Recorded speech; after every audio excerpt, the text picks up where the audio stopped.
자, 빌립보서 2장 5절부터 8절까지의 말씀. 어떻게 여러분들 새해를 지내면서 좋은 꿈들 많이 꾸셨나요? 네. 어떤 목사님하고 말씀을 좀 나누게 될 기회가 있었는데 그 목사님이 그런 말을 해요. 자기는 어렸을 때에 무슨 꿈을 가졌나 하는 생각을 해보니까 꿈이 없었더라는 거예요. 자기는 꿈이 없었답니다. 그런데 나는 왜 그렇게 꿈이 없었을까 하는 것을 좀 더 깊이 생각해 보니까 꿈이 전혀 없었던 것은 아니고 한 가지 꿈이 있었답니다. 그건 뭐냐면 그분이 전라남도 저 외지의 섬에서 태어나신 분인데 내가 꼭 이 섬을 벗어났으면 좋겠다 하는 꿈을 꾸고 살았다는 거예요. 그 한 가지 꿈이 있었답니다. 그런데 하나님이 그 꿈을 얼마나 크게 이루어 주셨는지 자기의 꿈은 그저 완도를 벗어나서 광주에 나가는 것이 꿈이었는데 하나님은 광주가 아니라 여기 미국까지 오게 해주셨노라고 그렇게 고백하는 이야기를 들었습니다. 여러분, 이렇게 아무리 꿈이 없는 것 같아도 세상에 사는 사람 치고 꿈이 없는 사람은 아무도 없을 겁니다. 지금도 이미 우리가 인생을 많이 살아서 내가 지금 이 나이에 무슨 꿈이 있겠나 싶은 생각이 들기도 하지만 그래도 사업에 관한 꿈도 있고 자식에 대한 소망도 있고 우리 가정에 대한 바람도 있고 뭐 이런 거 저런 거 사소한 것까지 다 들추어내자면 오늘 우리가 가지고 있는 소망이나 꿈은 끝이 없을 겁니다. 그런데 하나님의 자녀인 우리들에게 가장 큰 소망이 있다면 그것은 예수님처럼 되는 것입니다. 제가 어렸을 때에는 그렇게 노래를 불렀어요. 우리의 소원은 통일, 꿈에도 소원은 통일, 꿈에도 소원이 통일이라고 노래했습니다마는 정말 우리 신앙인들이 꿈에서라도 그리워해야 할 소망이라면 예수님처럼 되는 것이어야 합니다. 예수님을 닮아가는 것이 나의 가장 큰 소망이라고 그렇게 고백할 수 있어야 합니다. 오늘 이 본문의 말씀, 우리의 구세주이신 예수님의 마음을 보여주는 모습들이 잘 기록되어 있습니다. 만약에 예수님에게서 이 모습들을 빼버리게 된다면 우리가 예수님을 예수님이라고 부르지 못할지도 모릅니다. 예수님다운 모습들입니다. 오늘 정말 중요한 예수님 성품의 특징이 본문 가운데 설명되고 있습니다. 정말 우리가 예수님을 닮고 예수님처럼 되려는 소망을 가지고 있다면 예수님의 이런 모습을 10,000분의 1이라도 닮아가는 그런 소원이 있어야 할 겁니다. 우선 예수님다운 성품의 첫 번째는 자기를 비우고 종의 형체를 가지셨다는 겁니다. 스스로 종이 되셨다는 거예요. 사람들은 그렇죠. 조금이라도 자기가 다른 사람들보다 좀 더 나은 평가를 받기 원합니다. 특히 요즘처럼 어떤 신분보다는 자기의 능력으로 인정을 받고 대우받을 수 있는 이 시대에는 더더욱 그렇지요. 그래서 내가 가진 능력만큼 인정받지 못하고 그것보다 더 못하게 평가받는다는 생각이 들면 요즘 사람들은 대단히 불쾌하게 생각합니다. 아주 기분 나빠하면서 그것을 참지 못합니다. 그 예들이 뭐 언론에 자주 나오잖아요. 유명한 운동선수들이나 아니면 유명한 연예인들이 뭐 연봉을 계획하고 계약을 하는 중에 그 조건이 마음에 들지 않아서 구단 측이나 아니면 자기가 소속한 기획사 실랑이를 벌이게 되는 그런 일들이 종종 일어나는데 그런 거죠. 내가 가진 능력이 이만큼인데 왜 요만큼의 대우밖에 해주지 않느냐. 그래서 계약 조건이 마음에 들지 않으니 소속팀을 떠나기도 하고 기획사를 바꾸기도 하고 이런 일들이 많이 나타납니다. 이게 뭐 어디 운동선수들만 그럴까요? 연예인들만 그렇겠습니까? 사람이면 다 똑같은 마음입니다. 내가 다른 사람보다 낮게 평가를 받게 되거나 아니면 내가 가진 능력보다 더 못하게 대우를 받는다면 이거 신경을 곤두세우지 않을 수 없고 아주 기분이 나쁘고 불만이 생기고 그런 것들이 터져 나오기 마련입니다. 그런데 이런 우리의 모습을 생각해 보면서 예수님을 보게 되면 예수님의 모습이 얼마나 아름다운지 모릅니다. 예수님은 그의 근본이 하나님과 동등한 하나님과 본체이신 분인데 그런 분이 자기를 비우고 종의 형체를 가졌다는 겁니다. 6절, 7절 말씀에 나오는 내용을 보면 그는 근본 하나님의 본체시나 하나님과 동등됨을 취할 것으로 여기지 아니하시고 오히려 자기를 비워 종의 형체를 가지사. 근데 여러분 이런 말씀들을 읽으면서 야 정말 예수님은 겸손하시구나. 이렇게 자기를 낮추셨구나. 이 정도까지밖에는 생각을 못하는데요.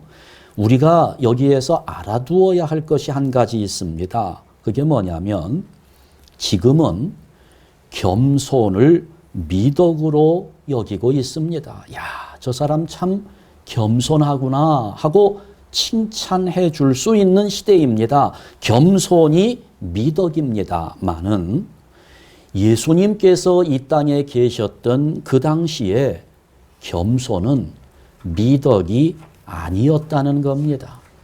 그 당시에는 사람들이 겸손하다는 것을 결코 칭찬하지 않았습니다.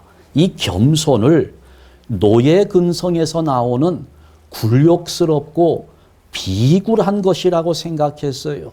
그래 겸손한 마음을 가지고 있는 사람은 비굴한 마음을 가지고 있다고 판단했습니다. 그런 시대에 예수님께서 손수 겸손을 실천하시면서 서로 간에 섬겨야 할 것을 가르쳐 주신 겁니다. 요한복음 13장에 나오잖아요. 제자들을 모아놓고 허리에 수건을 두르시고 대야에 물을 떠다가 제자들의 발을 한 사람씩 씻겨 주셨습니다. 여러분 그런데 이런 거 말씀드렸듯이 요즘에는 이것이 상당한 가치가 있는 것으로 평가되지만 이 당시에 사람들 생각은 그러지 않았어요. 왜냐하면 그런 일은 노예들이 하던 일이었기 때문입니다. 노예가 아니면 사람들은 절대로 남의 발에 손을 대지 않았습니다. 남의 발을 씻어주지 않았어요. 뭐 아시는 분도 계시겠지만 이스라엘 그 팔레스타인 지역은 대단히 날씨가 건조합니다. 황무지가 많습니다. 그러니 얼마나 먼지가 많이 나는지 몰라요. 더군다나 신발을 샌들을 신거나 아니면 맨발로 다니거나 이랬기 때문에 한번 외출을 하고 돌아오게 되면 이 발에 먼지가 얼마나 많이 쌓이는지 모릅니다. 그러니 자연스럽게 이스라엘 사람들의 습관 속에는 외출을 했다가 돌아오면 반드시 발을 씻어야만 했습니다. 이것이 관습이었습니다. 특별히 무슨 잔치집이나 또 만찬장이나 사람들이 모여서 함께 먹고 마시는 그런 자리에서는 주인이 종들로 하여금 손님의 발을 벗기고 신발을 벗기고 발을 씻어주도록 하는 것이 일반적인 관례였습니다. 그리고 종들 가운데도 아무나 이 일을 하는 것이 아니라 종들 가운데 가장 저급한 종들이 이 일을 감당했습니다. 계급으로 따지자면 제일 밑바닥에 있는 종들이 손님들의 신을 벗기고 발을 씻어주는 일을 감당하도록 한 겁니다. 그런데 지금 본문에 나오는 대로 예수님께서는 제자들 앞에서 종이 된 겁니다. 제자들의 발을 씻어주신 거예요.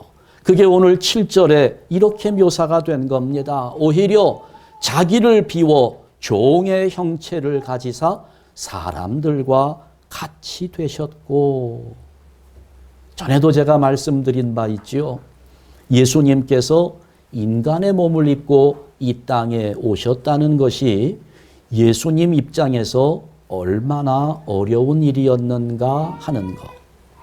하나님이 인간이 되었다. 그것은 오늘 내가 바퀴벌레가 되었다는 것보다 더 수치스러운 일입니다. 그러니 예수님이 인간의 몸을 입고 이 땅에 오셨다는 사실 자체가 기적이요, 우리로서는 말할 수 없는 은혜를 입은 겁니다. 우리를 위해서 예수님이 그토록 모욕스러운 일이 일어나게 된 거예요. 인간의 몸을 입으신 것만 해도 예수님은 자기를 완전히 비우신 건데, 그 인간 중에서도 가장 낮은 제일 밑바닥의 종의 신분으로서 오늘 우리의 가장 더러운 죄악의 발을 말끔하게 씻겨 주셨다는 겁니다. 그야말로 예수님의 그 모습은 자기를 비우고 또 비우고 또 비우신 그런 모습입니다.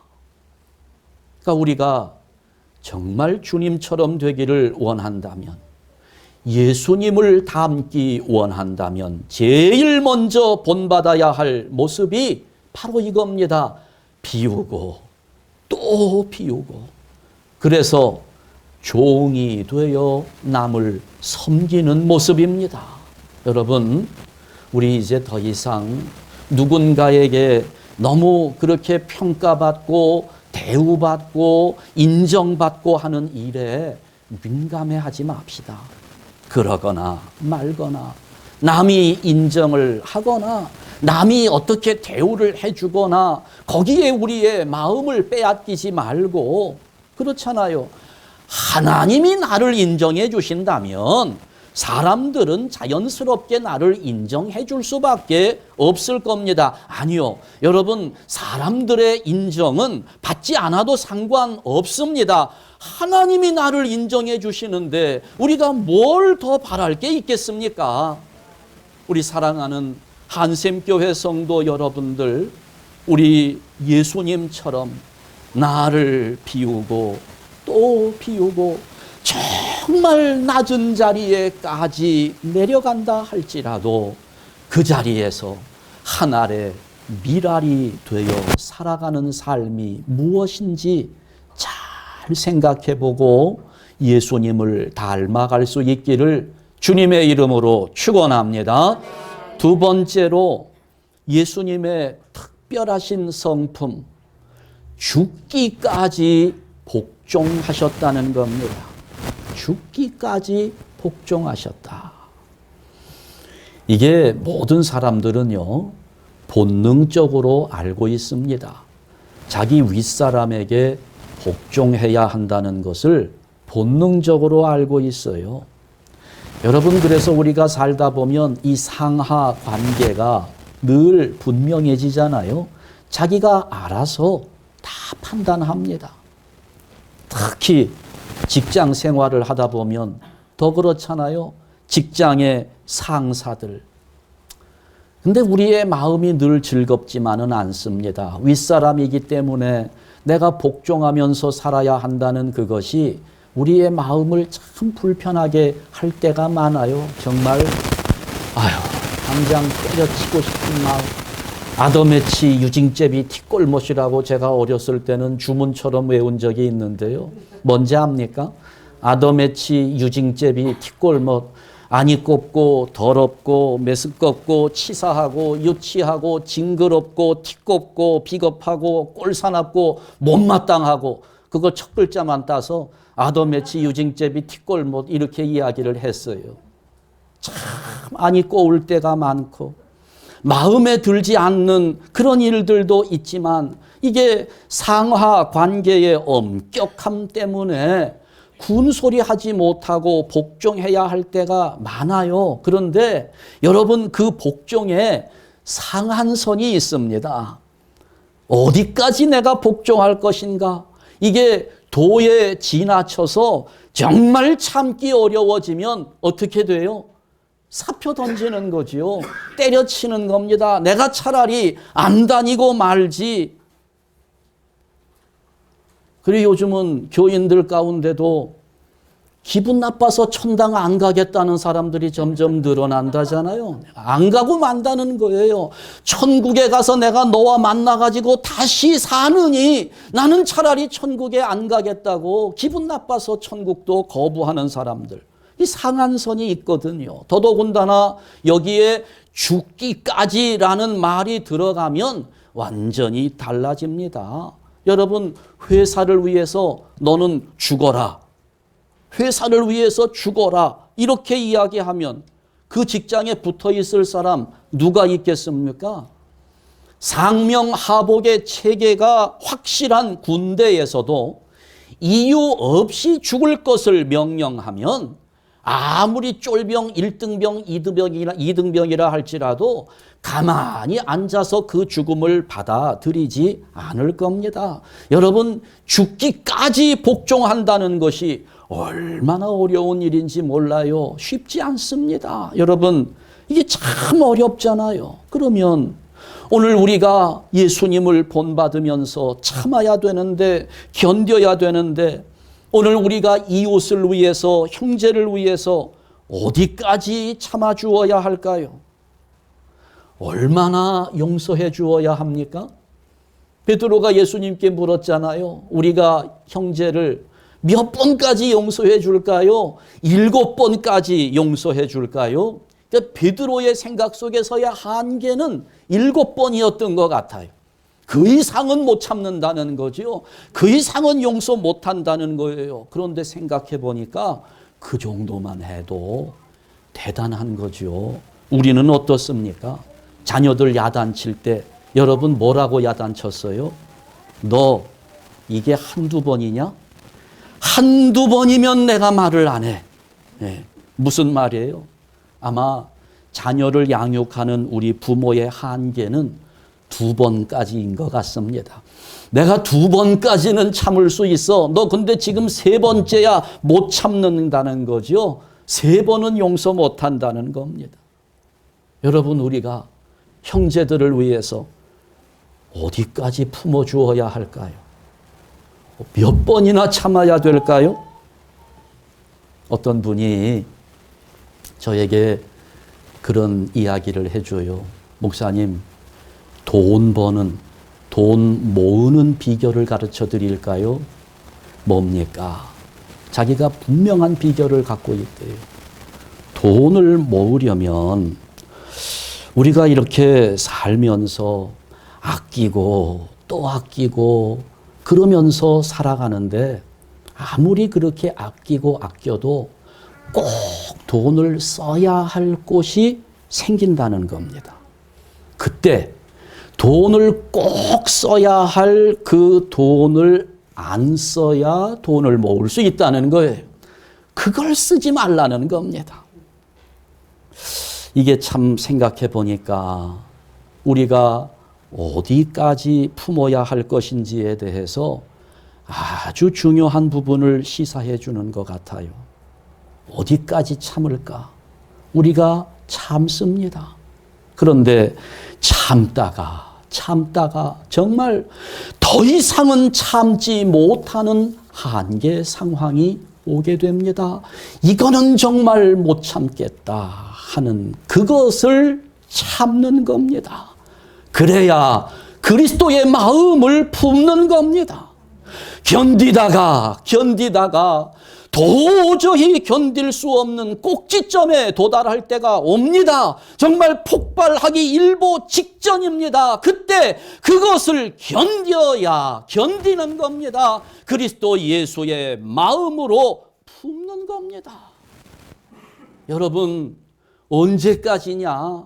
어디까지냐? 이런 거 따지고 계산하고 할 것 없이 끝까지, 마지막 순간까지, 한마디로 죽기까지 참고 견디면서 용서하고 받아주고 품어주는 것이 예수 그리스도를 닮아가는 겁니다. 예수님은 그렇게 하셨다는 거예요. 죽기까지 복종하셨습니다. 십자가에 달려 돌아가시기까지 하나님의 뜻에 복종하신 겁니다.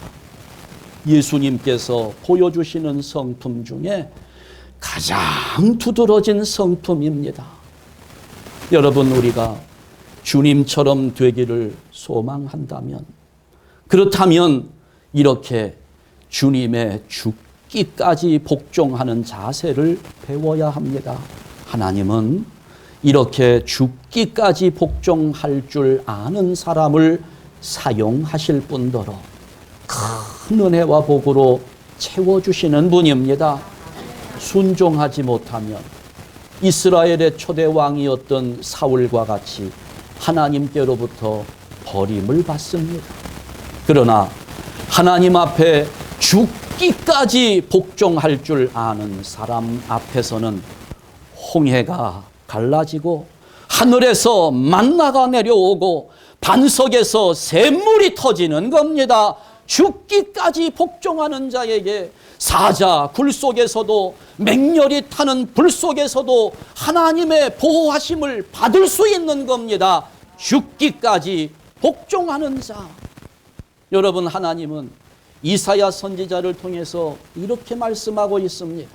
이사야 43장 1절에서 3절까지의 말씀. 야곱아, 너를 창조하신 여호와께서 지금 말씀하시느니라. 이스라엘아, 너를 지으시니가 말씀하시느니라. 다 같이 읽습니다. 너는 두려워하지 말라. 내가 너를 구속하였고 내가 너를 지명하여 불렀나니 너는 내 것이라. 내가 물 가운데로 지날 때에 내가 너와 함께 할 것이라. 강을 건널 때에 물이 너를 침몰하지 못할 것이며 내가 불 가운데로 지날 때에 타지도 아니할 것이요 불꽃이 너를 사르지도 못하리니 대저 나는 여호와 내 하나님이요 이스라엘의 거룩한 이요 내 구원자임이라. 아멘. 여러분, 믿으시기 바랍니다. 죽기까지 복종하는 자, 하나님은 하나에서 10까지 모든 것을 책임지시고 보호하시고 인도하신다는 약속이 우리에게 주어진 겁니다. 오늘 여러분, 우리가 다 예수님을 본받아서 자기를 비워 서로에게 종이 되고 또 죽기까지 복종하는 것을 예수님께 배워서 예수님을 닮아가면서 하나님 앞에 쓰임받는 복된 성도들 되시기를 주님의 이름으로 축원합니다. 기도하겠습니다.